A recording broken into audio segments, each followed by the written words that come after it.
Assalamualaikum warahmatullahi wabarakatuh. Hari ini kita akan belajar tentang rancangan acak kelompok faktorial. Minggu kemarin kita sudah belajar tentang rancangan acak lengkap dan rancangan acak kelompok. Di mana rancangan acak lengkap itu adalah mempunyai satu jenis keragaman, sedangkan kalau rancangan acak kelompok itu mempunyai lebih daripada satu jenis keragaman. Nah, maka nantinya di dalam rancangan acak kelompok itu bisa jadi nanti keragaman itu tidak hanya 2, bisa 3, bisa 4, dan selanjutnya. Seperti itu. Nah, maka kita bisa jadi tidak bisa menggunakan rancangan acak kelompok. Akan tetapi kita harus menggunakan rancangan acak kelompok faktorial. Dan oleh karena itu pada hari ini kita akan mempelajari tentang rancangan acak kelompok faktorial. Rancangan acak kelompok faktorial, dia mempunyai lebih daripada satu jenis keragaman dan juga nanti lebih dari satu jenis faktor. Katakanlah misalnya di dalam suatu penelitian itu dia mempunyai paling tidak misalnya 2 faktor. Di mana di situ nanti ada faktor A dan ada faktor B. Ya, di sini ada faktor A, katakanlah begitu, dan ada faktor B. Di mana masing-masing faktor A itu mempunyai 2 taraf dan faktor B itu mempunyai 3 taraf. Untuk A, katakanlah tarafnya itu ada A1, ada A2. Kemudian faktor B itu nanti 3 taraf, katakanlah misalnya B1, B2, dan B3. Saya contohkan misalnya, kemarin kan kita melakukan satu analisis data dari proses pengolahan sambal dengan berbagai macam jenis cabai. Nah, itu sebagai faktor A, katakanlah jenis cabainya.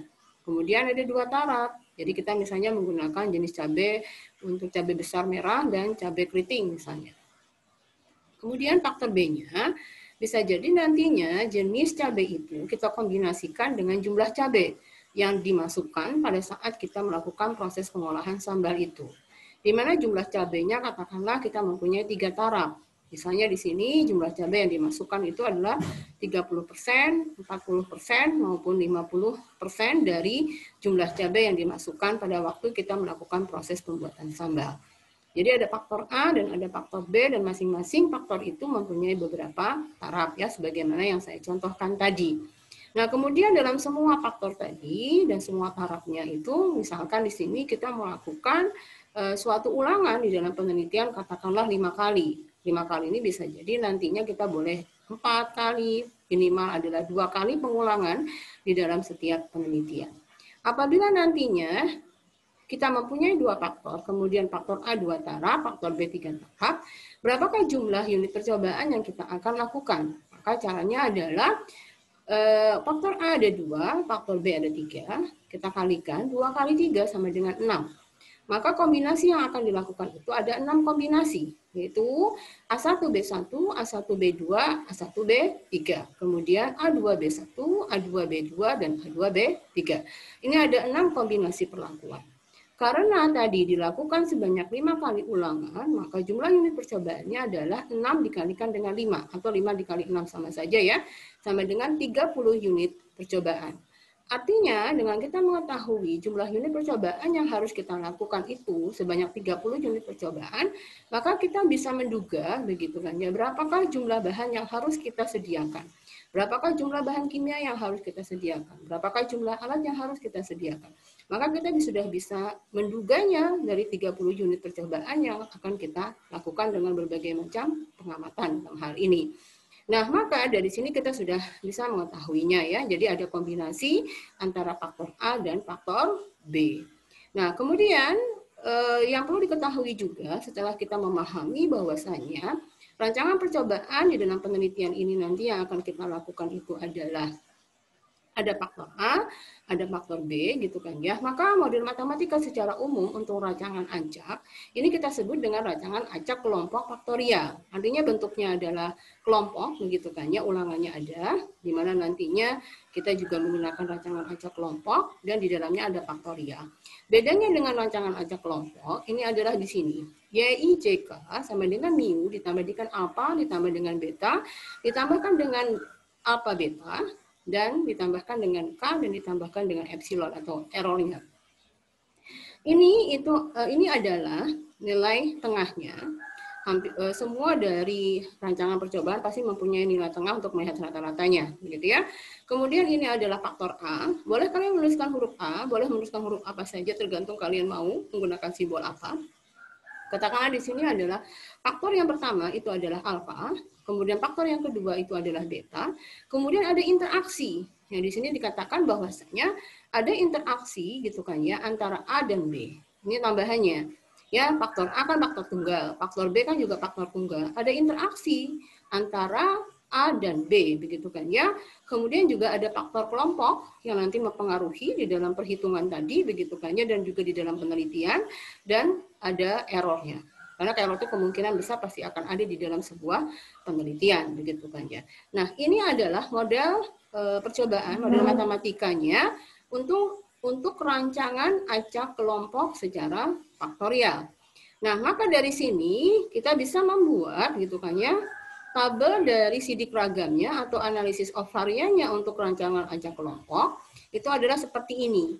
Artinya ada pengaruh kelompok, kemudian ada pengaruh perlakuan, ada A, ada B, kemudian ada A dikali dengan B, ini adalah interaksi A dan B, kemudian ini adalah galat.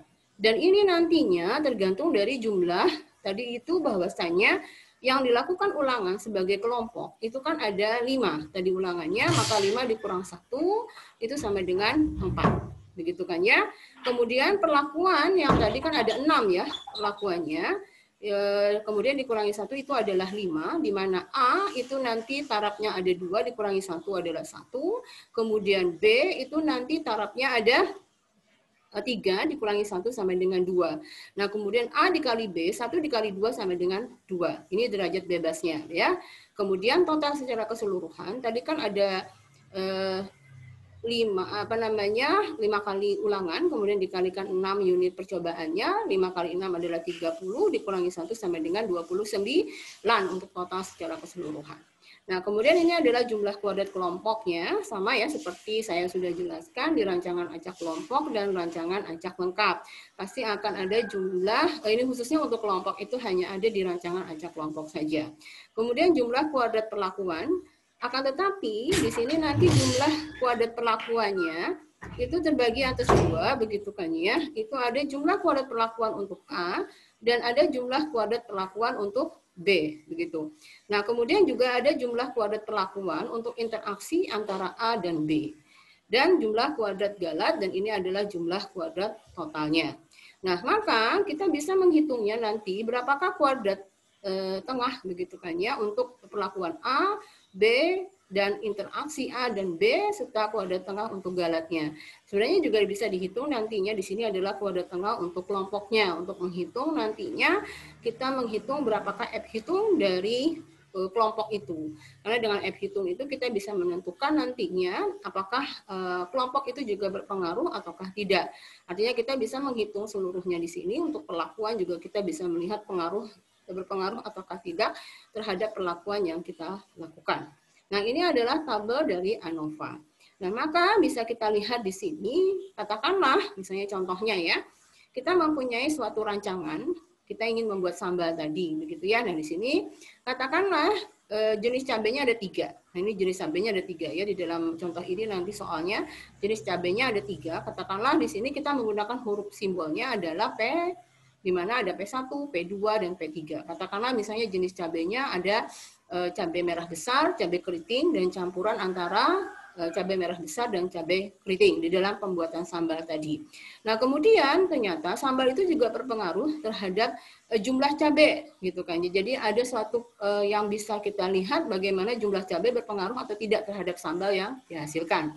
Katakanlah kita mempunyai 3 taraf, K1, K2, dan K3, begitu ya. Di mana K1 itu adalah misalnya jumlah cabai untuk yang 30%, begitu kan ya, K2 adalah 40%, dan yang K3 adalah 50%, misalnya begitu. Bagaimana nantinya terhadap sambal yang dihasilkan. Ulangan yang dilakukan itu sebanyak berapa kali di sini adalah 4 kali, gitu kan ya, ulangan yang dilakukan. Nah, kemudian karena di sini nantinya ada 2 faktor, kemudian masing-masing faktor 3 taraf, begitu kan ya. Kalau begitu unit percobaannya ada berapa? 3 dikali 3, 9. 9 dikali 4 sama dengan 36. Jadi ada 36 unit percobaan. Kita lihat di sini tabelnya ya. Dari hasil pengamatannya terhadap sambal, maka kita ingin melihat bahwasanya bagaimana pengaruh dari jenis cabai dan jumlah cabai terhadap kadar air sambal yang dihasilkan, gitu ya. Salah satunya saja ya, bisa jadi nanti kadar kapsaisinnya kah, begitu ya, kadar katakanlah kadar lemaknya berapa, begitu kan ya, atau rasanya bagaimana, itu boleh karena pengamatan itu kan juga cukup banyak. Kita bicara hanya satu saja, nanti dicontohkan, maka semuanya juga akan sama sesuai dengan rancangan percobaan yang kita lakukan dan rencana analisis data yang kita lakukan dengan menggunakan rancangan apa. Nah, katakanlah di sini kita menggunakan rancangan acak kelompok secara faktorial, di mana tadi itu kita mempunyai jenis cabai ada 3, yaitu P1, P2, dan P3. Kemudian akan kita kombinasikan antara jenis cabai dan jumlah cabai. Artinya pembuatan sambal itu tidak sendiri-sendiri. Katakanlah jenis cabai dulu sendirian, begitu kan, dengan jumlah yang sama, tidak. Tetapi misalnya di sini adalah membuat, katakanlah misalnya kita menggunakan cabai merah besar dengan 30% ya tadi ya, 30%, 40%, dan 50% dari jumlah cabai yang digunakan. Jadi tidak hanya sendiri-sendiri. Jadi hanya lihat faktor cabai aja gitu ya, atau jumlah cabai saja tidak, gitu ya. Tapi juga akan ada interaksi di dalamnya. Nah, maka ini adalah data-datanya, di mana kelompok ini nantinya merupakan ulangan di dalam percobaan tadi atau penelitian tadi. Kita mempunyai ulangannya ada 4, begitu ya, 1, 2, 3, dan 4, begitu ya. Kita punya pengamatan ini dari hasil yang di lab, begitu ya, untuk analisis kadar airnya kita dapatkan, kita hitung sudah. Nah, kemudian kita totalkan. Ini nanti untuk menghitung secara manual saja ya. Kita totalkan masing-masing untuk setiap kelompok dan juga setiap perlakuan. Jadi kombinasi perlakuan kita totalkan, dan ini adalah total keseluruhan. Seperti biasa, yaitu untuk menghitung faktor koreksi dari si hasil pengamatan ini dengan menggunakan rancangan acak. Nah, kita lihat dari data ini, kita bisa menghitung. Yang pertama adalah melihat faktor koreksinya, yaitu jumlah total secara keseluruhan. Kita kuadratkan, dibagikan dengan T, itu adalah jumlah perlakuannya ada berapa, 9 ya tadi kan, dikalikan dengan N itu adalah jumlah ulangannya ada 4. 9 kali 4 sama dengan 36. Kemudian kita hitung berapakah jumlah kuadrat totalnya, seperti rancangan acak kelompok ya. Kemudian jumlah kuadrat perlakuan, kemudian jumlah kuadrat kelompoknya, dan JKG-nya itu adalah jumlah kuadrat total dan dikurangi dengan jumlah kuadrat perlakuannya.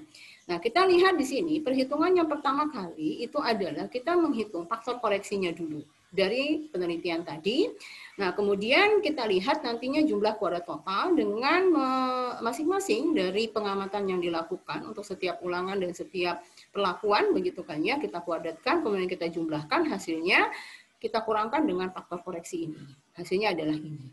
Kemudian jumlah kuadrat kelompok, tadi jumlah kuadrat kelompok kan ini ya, kita bisa lihat ke atas lagi. Ini kan masing-masing kelompok punya jumlahnya. Kita kuadratkan masing-masing, kemudian kita bagikan dengan jumlah dari perlakuan yang ada, yaitu 9. Hasilnya dikurangkan dengan FK sama dengan sekian. Kemudian jumlah kuadrat perlakuan, kita belum melihat jumlah kuadrat perlakuan untuk masing-masing faktor A, B, dan interaksi antara A dan B. Tapi jumlah kuadrat perlakuan secara keseluruhan dulu, maka itu nantinya bahwasanya setiap perlakuan, nanti nilai totalnya seluruhnya, itu dikuadratkan, kemudian dijumlahkan, dibagikan dengan jumlah ulangan, ataukah jumlah kelompok yang ada, yaitu 4. Hasilnya itu dikurangkan dengan faktor koreksinya, sama dengan sekian. Nah, dari sini kita bisa menghitung jumlah kuadrat galatnya, yaitu jumlah kuadrat total dikurangi dengan jumlah kuadrat perlakuan dan jumlah kuadrat kelompoknya. Maka hasilnya adalah ini. Ya, maka hasilnya adalah sekian. Ini jumlah kuadrat galatnya. Nah, maka kita belum mengetahui berapakah jumlah kuadrat untuk jenis cabai, katakanlah ini P, jumlah kuadrat untuk jumlah cabai, katakanlah ini K, ya, jumlah interaksi antara jenis cabai dan jumlah cabai. Kita belum tahu, yang diketahui kan baru jumlah kuadrat perlakuannya, kan di sini hanya jumlah kuadrat perlakuan yang kita ketahui ya. Belum ini, masing-masing ini kan belum ada faktor tunggal dan juga interaksi, ini kan juga belum.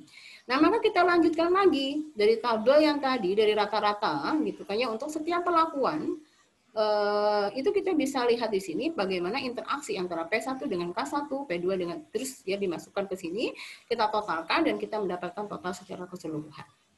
Nah, kemudian dari sini nantinya kita bisa menghitung bahwasannya untuk jumlah kuadrat jenis cabai, nah jenis cabai mana?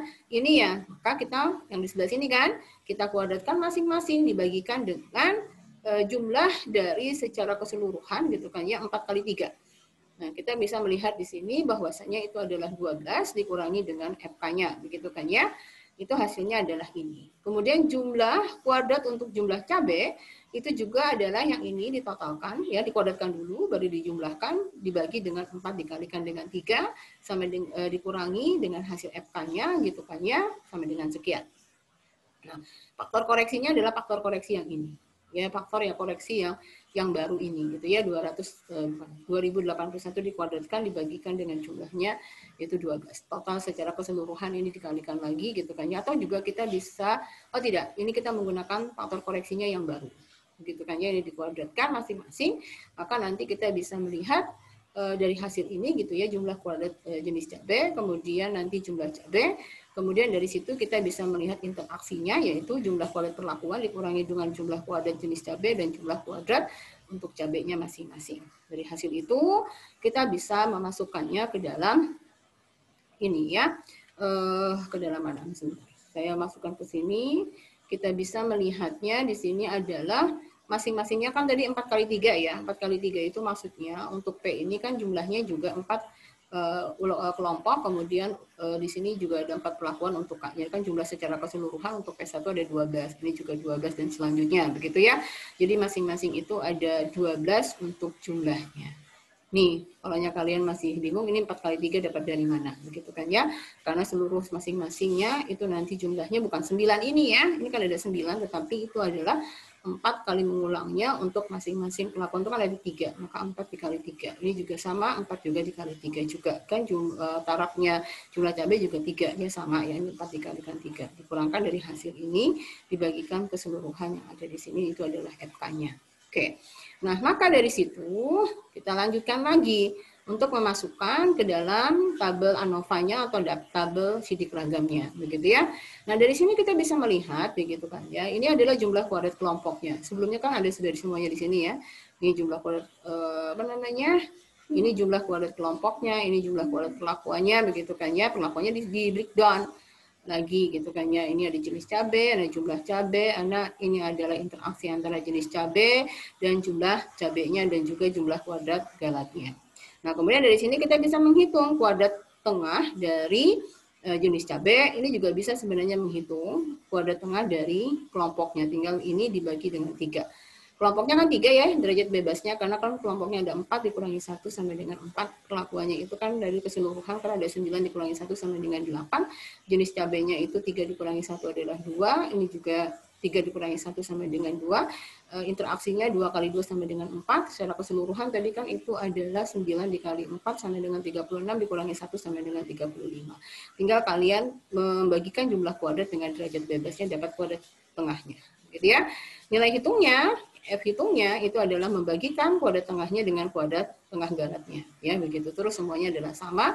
Kalau kelompoknya tinggal kalian membagi ini dapat di sini, ini dibagikan dengan ini dapat F hitung untuk F hitung untuk kelompok yang seperti itu. Nah ini adalah ANOVA-nya dan kita perhatikan bagaimana perbandingan antara F hitung dengan F tabelnya. Ternyata F hitungnya lebih besar dibandingkan dengan F tabelnya, artinya berpengaruh nyata gitu kan ya. Untuk yang jenis cabai itu pengaruhnya sangat nyata, sedangkan ini jumlah cabai hanya pengaruh nyata karena yang 5% dia lebih besar, sedangkan kalau yang 1% begitu ya, alfanya dia lebih kecil. Sedangkan ini bintangnya 2, ini adalah berpengaruh nyata ya untuk interaksi antara jenis cabai dan jumlah cabai. Nah, maka setelah kita mendapatkan tabel ANOVA ini, artinya sesuatu yang berpengaruh, maka nanti kita lakukan uji lanjut, begitu ya. Uji lanjutnya nanti saya lanjutkan dengan menggunakan SPSS, dengan menggunakan uji Duncan. Oke ya. Nah, maka di sini tadi contohnya adalah kita menggunakan 2 faktor. Ternyata di dalam kehidupan kita sehari-hari, gitu ya, di dalam penelitian itu tidak hanya 2 faktor, gitu. Bisa jadi lebih daripada 2 faktor nantinya di dalam penelitian itu. Katakanlah misalnya di sini ada 3 faktor gitu kan ya, 3 pengaruhnya, kemudian di sini faktornya ada 3. Ini kan 2 faktor ya masing-masing gitu ya. Kemudian juga bisa jadi 4, bisa jadi 5, bisa jadi 6 ya seterusnya. Akan tetapi gitu kan ya, semakin banyak jumlah faktornya juga semakin banyak kan yang kita harus kerjakan begitu. Dan kita juga harus melihat keefektivitasan gitu ya di dalam sebuah penelitian, maka Kalau menghitung memang bisa saja begitu kan ya, soal hitungan apalagi dengan menggunakan SPSS tinggal memasukkan datanya hasilnya adalah sekian walaupun kalian mempunyai beberapa faktor sekalipun. Tetapi kita perlu memperhitungkan apakah memang yang pekerjaan semakin banyak faktor itu memang layak melakukan pekerjaan dalam suatu tahapan tertentu begitu ya. Jadi biasanya 2 atau 3 faktor itu sudah banyak sekali. Apalagi 3 ya, 2 saja juga sudah cukup begitu ya. 3 faktor bolehlah begitu, tapi jangan sampai 4, 5, 6, 7 dan seterusnya. Karena sangat banyak sekali. Oke ya. Nah, maka kalau kita punya 2 faktor A dan B gitu kan ya, maka pengaruh utamanya kan A dan B dan interaksi antara A B. Maka dapat 3 pengaruh nantinya. Jadi perlakuannya ada 3. A, B, dan AB. Sedangkan kalau misalnya 3 faktor, kita pasti pengaruh tunggalnya itu ada A, B, dan C sendirian gitu ya, tunggal. Kemudian ada interaksi, 2 interaksinya yaitu AB, AC, dan BC. Kemudian yang 3-nya adalah A, B, C. Jadi ada 7 pengaruh dari perlakuan. Itu yang harus kita lihat. Kalau 3 faktor itu juga sudah banyak sekali yang kita harus lakukan. Begitu ya. Terlalu ribet gitu ya sebenarnya. Juga bisa 5 faktor gitu kan ya. Katakanlah di sini 5 faktor A, B, C, D, E gitu ya. 5 pengaruh untuk faktor tunggalnya, kemudian 10 interaksi 2 faktor, kemudian 10 interaksi 3 faktor, kemudian 5 interaksi 4 faktor, dan 1 interaksi untuk 5 faktor. Kan banyak sekali, coba aja. 5 tambah 10, 15. Tambah 10 lagi 25. Tambah 5 lagi 30. 31 jenis yang harus kita lakukan. Kan banyak banget gitu kan ya. Secara perhitungan banyak sekali, apalagi kita melakukan pengamatan di penelitian di lab begitu kan ya, maka akan banyak sekali. Jadi tidak efektif nantinya gitu kan ya untuk melakukan kalau sampai 5 faktor. Kita biasanya 2 atau 3 faktor itu paling banyak sudah begitu kan ya, yang selebihnya jangan dilakukan. Nah, kemudian di dalam menghitung derajat bebas begitu kan ya, misalnya kita katakanlah 3 faktor. Ini bisa kita lihat rumusnya ya, katakanlah kelompok. Jumlah ulangan dikurangi 1 sampai dengan berapa? Kalau jumlah ulangannya 3 misalnya gitu kan, di sini kan diketahui faktor A 3 taraf, faktor B 3 taraf, faktor C 2 taraf, ulangannya 3 kali. Nah, maka di sini kan N-nya sampai dengan 3. 3 dikurang 1 sampai dengan 2. Kemudian perlakuannya berapa? A, B, C. 3 kali 3 dikali 2. 9 kali 2 sampai dengan 18. Bentar ya. 3 kali 3 adalah 9 ya. 9 dikali 2 itu ada 18, bukan 19. 18 dikurangi 1 sampai dengan 17. Begitu ya. A-nya itu adalah 3 dikurangi 1, sedangkan B-nya adalah 3 dikurangi 1, C-nya adalah 2 dikurangi 1 sampai dengan 1. Kemudian A dikalikan dengan B, maka hasilnya 2 kali 2 sampai dengan 4. Sedangkan untuk AC, artinya 2 dikali 1 sampai dengan 2. Sedangkan BC itu adalah yang 2 dikalikan dengan 1 juga sampai dengan 2. A, B, C, A dikali B dikali C. Yang A berapa tadi? 2 ya, dikali 2 itu adalah 4 dikali 1 sampai dengan 4. Begitu ya. Sedangkan untuk faktor galatnya yaitu 2 dikalikan dengan ABC. ABC-nya itu di sini adalah A dikali B dikali C. Tadi sama dengan 4 dikurangi 1. Sebentar ya. 2 dikalikan A, 2 kali 2, 4 kalikan 3 ya di situnya. Ini kan hasil pengalian dari untuk jumlah galatnya. Sedangkan ini A dikali B dikali C dikali ini. Jadi di sini adalah 3 dikali 3, 9. 9 dikali 2 itu adalah 18. 18 dikurang 1. Yang ini ya, sampai dengan 17. 17 dikali 2 berapa? 34. Nah, sedangkan ini artinya 3 dikali 3 sama dengan 9. 9 dikali 2 sama dengan 18. 18 dikalikan ulangannya 3, berapa? Jumlahnya 54, 54 dikurang 1 sama dengan 53. Nah, ini adalah jumlah untuk derajat bebasnya. Ya, untuk cara menghitungnya yang lainnya tinggal kalian melakukan mencoba aja. Begitu ya. Nah, itulah bahwasanya begitu kita melakukan yang namanya sebuah penelitian begitu kan ya, boleh kita menghitung berbagai macam jenis perhitungan ya dengan berbagai macam derajat bebasnya juga, kemudian juga menghitung menentukan sidik ragamnya begitu kan ya, faktornya adalah apa dan sebagainya. Nah, demikian itu adalah bagaimana cara menghitung gitu kan ya yang namanya rancangan acak kelompok secara faktorial. Nah, kita bisa melihat di sini, ini adalah nanti yang kalian kerjakan ya. Bagaimana kita mempunyai ulangan ada 6 kali, kemudian di sini ada perlakuannya ada 4. Ini sudah diinteraksikan ya, P0J0, P0J1, P1J0, kemudian P1J1. Begitu ya nanti kalian kerjakan. Nah, Tadi saya sudah mencontohkan secara manual bagaimana menghitung yang namanya suatu ANOVA, begitu kan ya, dengan menggunakan yang namanya sidik ragamnya, itu juga secara manual kita melakukan yang namanya perhitungannya. Nah, maka kita nantinya melakukan perhitungan dengan menggunakan SPSS, begitu kan ya. Nah, kita menggunakan yang namanya SPSS, nantinya di sini kita bisa melakukan yang namanya perhitungan tadi dengan menggunakan SPSS. Sebentar, saya akan stop share dulu gitu kan ya, dengan menggunakan SPSS. Nah, kita lihat nantinya datanya sama, maka nanti bisa jadi hasil yang kita dapatkan juga harusnya adalah sama dengan data yang sama, tapi metode yang dilakukan itu adalah berbeda begitu ya. Nah, maka di sini saya akan stop share dulu untuk membuka begitu kan ya, share lagi untuk membuka untuk bisa masuk ke dalam SPSS. Oke. Ini sudah kalian lihat ya. Saya sudah memasukkan yang namanya SPSS-nya begitu ya. Kita cobakan dari data yang tadi sudah saya sampaikan. Nah, maka dari data yang disampaikan tadi, kita masukkan dulu variabel view-nya. Yang pertama itu adalah untuk menentukan kadar air dari sebuah sambal, suatu sambal begitu ya, dengan berbagai macam jenis cabai dan jumlah cabai yang digunakan. Nah, maka di sini kita terlebih dahulu menuliskan yang menjadi variabel yang akan dijadikan pengamatan itu adalah apa? Yaitu katakanlah kadar airnya. Itu yang nanti kita isi data-datanya ya. Nah, kemudian yang kedua, kita melihat tadi apa? P ya, jenis cabainya. Katakanlah saya hanya menuliskan P. Kemudian K itu adalah jumlah cabainya dan satunya adalah kelompok yang merupakan ulangan. Oke ya, ada 4 ya.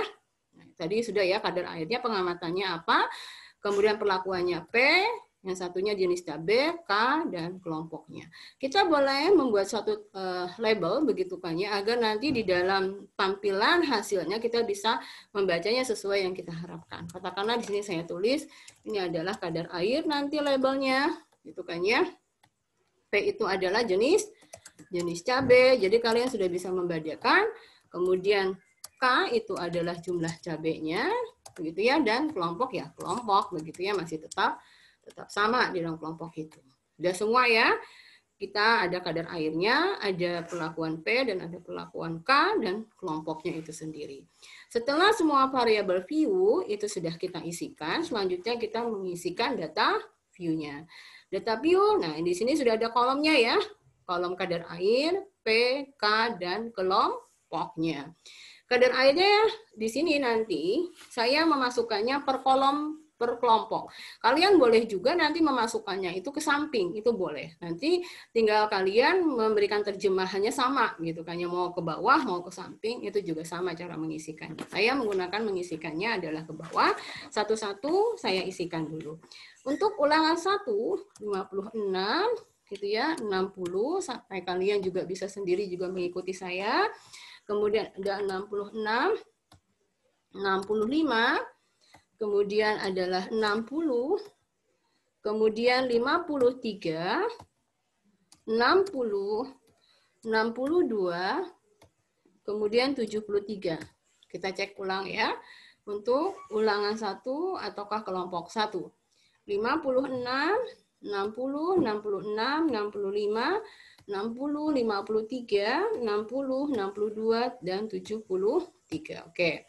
Kemudian untuk ulangan kedua atau kelompok yang kedua itu adalah 45, kemudian ada 50, 57, kemudian 61, gitu ya, 58, 53, kemudian 61, 68, kemudian 77. Kita cek lagi untuk ulangan yang kedua tadi itu atau kelompok yang kedua. 45, dari 45 ya tadi ya. 45, 50, 57, 61, 58, 53, 61, 68, dan 77. Sekarang kita masukkan data untuk yang kelompok ketiga ya atau ulangan ketiga. 43, 45, 50, 56, 48, kemudian 50, 67, dan 77. Oke, itu datanya ya. Jadi tadi dari 43 ya, kita lihat 43, 45, 50, 56, sebentar. 43, 45, 50 harusnya ada yang ketinggalan satu ya. Harusnya di sini 60 dulu gitu ya. Ada ketinggalan satu angka, Nah, di sini harusnya habis 50 itu 60 dulu. 60, 56, 48, 50, 67, dan 77. Oke. Kemudian untuk kelompok keempat itu adalah 46, kemudian 48, kemudian 50, 63, 60, kemudian 55, 53, 60, dan 65. Kita cek ulang ya, mulai dari angka 46, 48, 50, 63, 60, 55, 53, 60, dan 65. Dan jumlah datanya sudah 36 ya, sesuai tadi yang kita sampaikan. Nah, kemudian untuk mempermudah tadi, saya ketinggalan di sini untuk yang value labels-nya. Kita masukkan dulu supaya mudah ya mengisikannya dan cepat. Kita buat value labels untuk yang apabila nilainya 1 gitu ya, untuk P1. Kan ada 3 taraf tadi ya P-nya. Kemudian untuk yang value 2 itu adalah P2. Kemudian untuk value 3 itu adalah untuk P3. Sudah ya, karena 3 saja yang P-nya tarafnya. Nah, kemudian kita lanjutkan untuk yang K juga ada 3 taraf. Untuk 1 itu adalah K1. Semuanya ini adalah untuk mempermudah kita mengisikan datanya. Jadi tidak terlalu banyak yang harus kita ketikkan. 2 itu adalah K2. Kemudian 3 itu adalah untuk K3. Ya, K3. Oke. K1, K2, dan K3. Nah, kemudian di sini kelompoknya, kita lihat di sini kan pakai Romawi ya. Katakan kita gunakan 1 untuk Romawi 1 gitu ya. 2 untuk Romawi 2. Kemudian 3 untuk Romawi 3. Dan 4 untuk Romawi 4. Oke. Karena ada 4 kelompok ataukah 4 ulangan. Dan kita selesaikan seluruhnya, baru kita masukkan ke sini lagi. Nah, di sini kita gunakan angka ya, kita klik di sini. Maka ini yang pertama kali dari angka 1 dulu gitu kan ya. Yang pertama itu adalah untuk P1. P1, P1, P1. Kemudian itu P2, P2, P2, P3, P3, P3. Gitu kan ya. Sebentar. Kita lihat itu ada 9 begitu ya. Kemudian 1, 1, 1, 2, 2, 2, 3, 3, 3. Oke. Kemudian 18 ya sudah 1, 1, 1, P1, P2, P2, P2, P3, P3, P3. Kemudian P1, P1, P1 ya. P2, P2, P2, P3, P3, P3. Oleh 36. Nah, sedangkan untuk di sini, kalau misalnya di sini P1, seluruhnya ini adalah K1, K2, K3, K1, K2, K3, 1, 2, 3, 1, 2, 3. Jadi angka-angka ini mempermudah ya, value labels itu kita mengetikkannya 1, 2, 3, 1, 2, 3, 1, 2, 3, 1, 2, 3, 1, 2, 3, 1, 2, 3.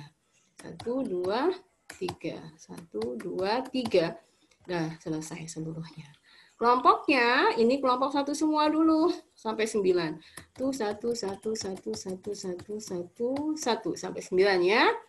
1 seluruhnya. Kemudian 2, 2, 2, 2, 2, 2, 2, 2, sampai 18. Oke. Kemudian 3 ya, kelompok ketiga 3, 3, 3, 3, 3, 3, 3 sampai 27. Kelompok 4 sampai 36 gitu ya. Oke. Nah, seluruhnya sudah kita masukkan datanya. Nah, kemudian tinggal kita melakukan yang pertama kali itu tadi itu kan kita membuat suatu rancangan acak kelompok secara faktorial. Nah, maka analis datanya kurang lebih sama seperti rancangan acak kelompok, akan tetapi ada model yang berbeda, model matematikanya. Sebagaimana yang sudah saya jelaskan di awal, model matematika rancangan acak kelompok sedikit berbeda dengan rancangan acak kelompok faktorial, berbeda sedikit dengan rancangan kelompok biasa. Nah, maka kita lihat di sini, kita lakukan analis, masih general linear model, kita pakai univariat. Oke, ingat? Klik ya. Sip. Kita punya dependent variable-nya, yaitu untuk menentukan kadar air kan pengamatannya, maka ini kita klik kadar airnya. Sedangkan Pix vektornya itu adalah jenis cabai P, kemudian jumlah cabai K, dan kelompoknya itu adalah kelompok. Oke ya? Nah, maka setelah kita masukkan ke sini yang akan dilakukan proses perhitungannya, kita buat model matematikanya dulu. Nah, kita nggak menggunakan pool faktorial, tapi kita menggunakan custom. Jadi kita lebih mudah untuk membuat model matematikanya sendiri yang kita harapkan apa, gitu ya. Nah, maka tadi itu kan di sini ada y sama dengan mu ditambah dengan faktor tunggal p ditambah dengan faktor tunggal k, kemudian interaksi antara p dan k. Kalian rendam ya nanti pakai shift p dan k-nya di sort ya, di maksud saya dibuat di sininya gitu ya. Kemudian kalian klik, jadi di sini ada bintangnya. Jadi ini interaksi K dengan P gitu ya. Kemudian ditambahkan dengan kelompok dan ditambahkan dengan error. Error biasanya tidak dituliskan karena mu dan error itu semuanya adalah sama untuk semua rancangan percobaan. Kita lakukan continue. Continue ya. Nah, sudah model matematikanya sudah kita buat sesuai dengan harapan kita, begitu ya. Kemudian kita uji lanjutnya post hoc-nya. Nah, post hoc di sini tolong diperhatikan yang ada hanya faktor tunggal, tidak ada interaksi. Nanti kita lihat ya, dari ANOVA yang dihasilkan itu apakah interaksi antara P dan K itu berpengaruh atau tidak. Kalau tidak berpengaruh, artinya nanti kita mengerjakan sampai di sini saja. Apabila nanti berpengaruh, maka kita akan saya lanjutkan lagi untuk ANOVA-nya. Begitu ya, ini P, faktor tunggal K, dan kelompok. Kita ingin melihat apakah berpengaruh tidak untuk faktor tunggal P, K, dan kelompoknya. Kita lakukan uji dan continue. Itu 0,05 ya. Jadi alfanya 5%. Setelah semuanya sudah selesai, yang lainnya tidak saya lakukan. Kalian boleh mencoba-coba, tetapi dalam hal ini kepentingan saya hanya membuat model dan post hoc-nya saja. Begitu ya. Oke, kita klik, maka ini adalah hasil datanya. Saya stop share-nya dulu, kalian nggak melihat nantinya ya. Saya akan masuk lagi untuk share kembali tentang hasil dari yang kita lakukan perhitungan tadi. Nah, ini adalah hasilnya. Kita lihat di sini, oh ternyata benar kita memasukkannya bahwasanya jumlah antara P masing-masing P dan K gitu ya, itu adalah jumlahnya ada 12 nanti datanya untuk masing-masing perlakuan itu. Nah, kemudian ulangan yang dilakukan itu ada secara keseluruhan untuk satu perlakuan itu ada 9, ulangannya ada 4. Jadi maksudnya itu untuk ulangan 1 ada 9 angka, ulangan 2 9 angka, dan seterusnya. Gitu ya. Dan ANOVA-nya adalah yang seperti ini. Kita bisa melihat bahwasanya faktor tunggalnya ini P, K, interaksi P dan K, kelompok, dan error serta totalnya. Kita bisa melihat di sini bahwasanya kita ingin melihat yang signifikansinya saja langsung ya. Kita lihat bahwasanya faktor tunggal P itu berpengaruh. Artinya kita harus dilakukan uji lanjut. Yang di mana berbedanya? Apakah seluruhnya berbeda ataukah hanya satu saja yang berbeda atau dua yang berbeda ya? Kita lihat nanti. Kemudian K-nya juga berpengaruh karena lebih kecil daripada 0,05, begitu ya. Kemudian interaksi antara P dan K juga berpengaruh. Nah, di sini nantinya kita lakukan uji lanjutan nanti untuk melihat uji lanjutnya untuk interaksi P dan K itu seperti apa. Karena untuk yang sampai di sini saja nanti kalian hanya melihat faktor tunggalnya saja, P, K, dan kelompok. Dan ternyata kelompoknya juga berpengaruh. Tidak apa-apa ya berpengaruh kelompok itu gitu kan ya, walaupun itu artinya ulangan 1, 2, 3, dan 4 bisa jadi kita tidak sama melakukan hasilnya tidak terlalu sama begitu kan ya. Oke. Nah, dari sini kita bisa melihat karena PK interaksi P dan K, kemudian juga kelompok itu berpengaruh. Nah, maka kita lanjutkan. Ini uji lanjutnya untuk jenis cabai saja ya, P ya. P1, P2, dan P3. Ini artinya karena dia mempunyai 3 subset dengan 3 perlakuan, ternyata P1 beda dengan P2. P2 beda dengan P3. P1 juga berbeda dengan P3. Begitu kan. Ya, nanti tinggal kalian kita menyimpulkan yang mana yang kita lakukan. Ternyata semua jenis cabai menghasilkan sesuatu kadar air sambal yang berbeda. berbeda, tidak ada yang sama, begitu kan ya. Nanti kita melihat pengamatan-pengamatan yang lain seperti apa untuk bisa mengambil suatu kesimpulan. Nah, kemudian jumlah cabai, ternyata jumlah cabai itu K1 dan K2 tadi itu 30% dan 40% ya, ternyata tidak berbeda. Tetapi nanti 30 dengan 50% itu berbeda, begitu. Tetapi 50% dan 40% tidak berbeda karena sama. Gitu ya. Jadi yang jauh gitu kan 40% itu kurang lebih sama antara ke 30% dan juga kurang lebih sama dengan yang 50%. Itu yang 40% untuk melihat jenis cabainya atau jumlah cabai ya, bukan jenis cabai. Jumlah cabai yang digunakan. Nah, selanjutnya kelompok tadi kan berpengaruh. Ternyata yang berpengaruh itu adalah ulangan yang pertama. Gitu kan ya, dibandingkan dengan ulangan kedua, keempat, dan ketiga itu sama. Begitu. Ternyata yang berbeda sekali itu ke ulangan 1. Khusus yang berbedanya antara 3, 4 dengan yang ke-1. Nah, ini sudah kita hasilkan. Ada satu hal yang belum kita selesaikan, yang ini. Nah, ini tidak ada gitu kan ya. Kenapa tidak ada? Ini belum ada, padahal ini berpengaruh. Nah, kita lakukan uji selanjutnya. Nah, kalau uji selanjutnya itu kita masuk lagi dari ANOVA yang baru, saya masuk dulu ke masukan data. Gitu ya, jadi mempengaruhinya itu nanti dari data dulu yang kita masukkan. Saya stop share lagi, kemudian saya masuk lagi, men-share lagi dari data yang tadi kita masukkan. Oke ya. Nah, sudah ya. Nah, di sini ini adalah data yang tadi kita sudah sampai di sini. Kita tidak tahu interaksinya seperti apa begitu. Ternyata interaksinya berpengaruh. Maka kita lanjutkan lagi untuk bisa melihat yang berbeda itu yang mana begitu ya, atau uji lanjut dari interaksi antara P dan K. Caranya yang pertama kali kita masuk ke parabil PU dulu, kita tambahkan di sini P interaksi K, PK begitu ya. Masuk. Nah, kemudian ini lihat type-nya, ini numerik semua. Kalau yang di atas nggak masalah numerik, tapi untuk PK di sini kita ganti nanti menjadi, coba lihat string. Ya, tipenya, type-nya itu adalah menggunakan type-nya adalah string. Oke? Sudah? Oke ya? Oke. Ini sudah selesai semuanya. Kita masuk lagi ke sini, ke data view. Ada satu kolom yang harus kita isikan. Nah, di sini, ini saya belum rubah ya, tadi itu ya menjadi A. Ini kan ada P1, K1, dan ini 1. Oke ya? Sudah semuanya. Nah, maka di sini kita lanjutkan bahwasanya ini interaksi antara P dengan K. Saya tuliskan P1, K1 gitu ya. Kemudian P1, K2. Kemudian ini P1, K3. Oke. Ini adalah P2, K1, P2, K2, P2, K3. Oke, selanjutnya P3, K1. Ini P3 ya harusnya. P3, K1, P3, K2, P3, K3. Benar semua ya? Ini P1, K1, P1, K2, kemudian P1, K3, P2, K1, P2, K2, P2, K3, P3, K1, P3, K2, P3, K3. Oke, sudah. Di bawahnya kan sama juga, tinggal kita kopas. Ya, copy dan paste. Bawahnya juga sama. Untuk ulangan yang ketiga. Begitu juga untuk ulangan yang keempat. Dah, selesai semuanya. Nah, setelah ini kita masukkan, kita analis lagi. Gitu ya, analis lagi datanya untuk melihat uji lanjutnya tadi. Untuk interaksi antara P dan K. Kita analis lagi, tetap menggunakan general linear model, pakai univariate. Oke. Ini kita kembalikan, karena ini sudah kita hitung, gitu kan ya, sudah dapat datanya. Kita kembalikan. Kita akan menghubungkan antara pengamatan kadar air dengan interaksi P dan K. Masukkan ke sini.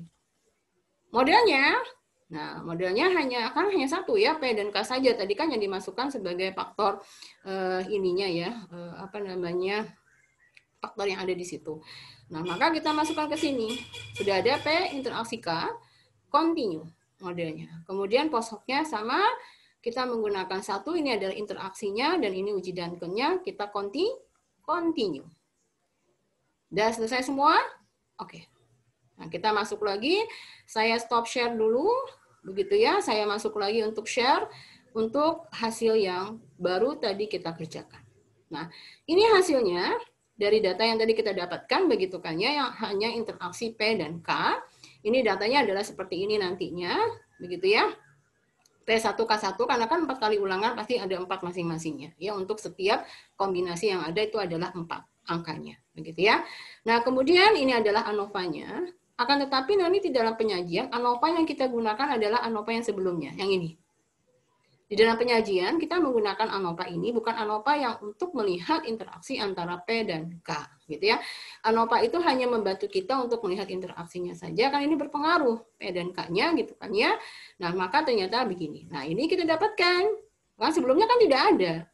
Hanya faktor tunggal ya. Ini kan kelompok, ini adalah jumlah cabai, dan ini adalah jenis cabai. Ini kan hanya faktor tunggalnya. Nah, maka kita bisa melihat nantinya interaksi yang terjadi P1K1 dia sama dengan P1K2, P2K3 itu sama. Gitu ya, karena dia satu subset. Dan satu subset itu bisa sama, juga satu garis begini juga sama ya. Karena P1K2 itu sama dengan yang lainnya yang ada dalam satu subset ini. Oke? Ini juga sama, dan ini sama. Artinya P1K1 itu berbeda dengan P3K3. Dan yang lain tinggal kalian melihat hurufnya saja ya.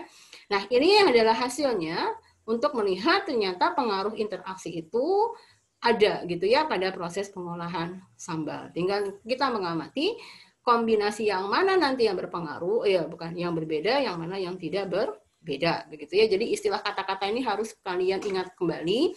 Jadi saya ulangi, apabila saya nanti menggunakan ANOVA, gitu ya, kalian menggunakan ANOVA, maka kata-kata yang digunakan itu berpengaruh nyata atau tidak berpengaruh nyata.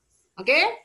Sedangkan pada saat saya mengatakan sesuatu setelah uji lanjut, katakanlah ini untuk jenis cabai misalnya, maka kata-kata yang digunakan bukan berpengaruh lagi.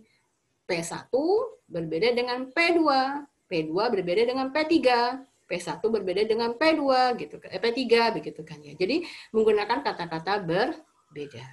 Mudah-mudahan kalian bisa mengaplikasikannya nanti di dalam hasil penelitian kalian, ataukah nanti kalian melakukan penelitian apa saja untuk data-data yang hubungannya dengan rancangan percobaan. Ya, demikian yang bisa saya sampaikan mengenai rancangan acak kelompok yang sifatnya adalah faktorial.